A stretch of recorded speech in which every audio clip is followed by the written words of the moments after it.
करो शुरू। पंजाबी लोक रीत 56 चाल। चाल जट्टां दा एक कबीला जो पटियाले, अंबाले, लुधियाने, अमृतसर ਅਤੇ गुरदासपुर ਜ਼ਿਲ੍ਹਿਆਂ ਵਿੱਚ आबाद है। रवायत है जो सूरजबंशी राजा अगरसैन दे 4 पुत्र चाल, छीणा, चीमा ते साई सन। इन्हां चौहां दी औलाद लड़ीवार 4 नावां नाल प्रसिद्ध हुई। इन्हां चौहां विच आपसी विआह प्रचलित ने।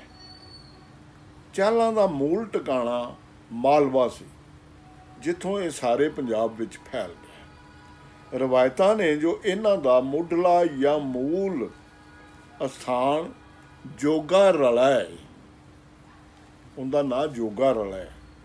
गलासरी विच इन्हां दे मुढ़ बारे कुछ रवायतां दित्तियां होईयां ने।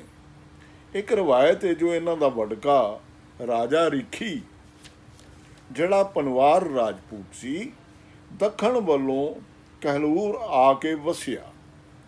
इस दे पुत्र वीर सैन ने एक जट्टी नाल विआह करवा लिया ते अकबर दे राज समय बठिंडे एक मसीत विच वसन लगा। इहदी औलाद चाल दे नां नाल प्रसिद्ध हुई। अमृतसर विच वसदे चालां मूजब चाल राजा खग दा लड़का सी, जिसने एक तलाब विच परियां नूं नहांदियां वेख के उन्हां दे कपड़े चुक लै ते इस शर्त नाल मोड़े जो उन्हां परियां विचों एक उस नाल विआह करवाया। इछरा नां दी परी नाल उसका विआह इस शर्त उत्ते होया जो कदे उन्हूं फटकारेगा नहीं। इछरा दी कुखों एक पुत्र जम्मिया, पर मगरों किसी गल्लों राजा खग दे लड़के ने इछरा नूं फटकारिया ते ਉਹ छत दे मगोरे विचों अलोप हो गई। क्यों जो परी छत दे मगोरे विचों छाई माई हुई सी, इसलिए चाल अपनियां छतां विच मगोरे नहीं रखदे। इदों अड चाल कदे अपनी धी नूं फटकारदे नहीं। चालां दा जठेरा जोगा पीर राजपाल दा पुत्र सी। ਉਹ एक सिरलथ सूरमा सी।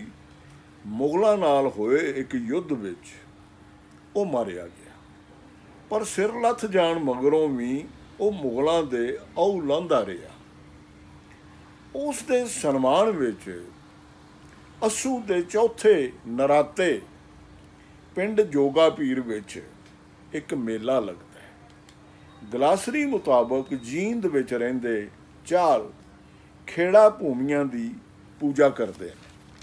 वो अपना वडका बाला दसदे ने जो चौहान राजपूत सी ते जिन्ने एक जट्टी नाल विआह करवाया। जात बरादरी ने उस नूं छेक दिता, पर उन्हें गुगे नूं दित्तियां जांदियां भेटां कबूल करके अपना असर बना लिया। जींद विच चाल हुण तक गुगे दी भेटा लैंदे रहे ने। मिस्टर वार्न अनुसार चाल बीकानेर दे पुराने वसनीक बागड़ियां विचों ने।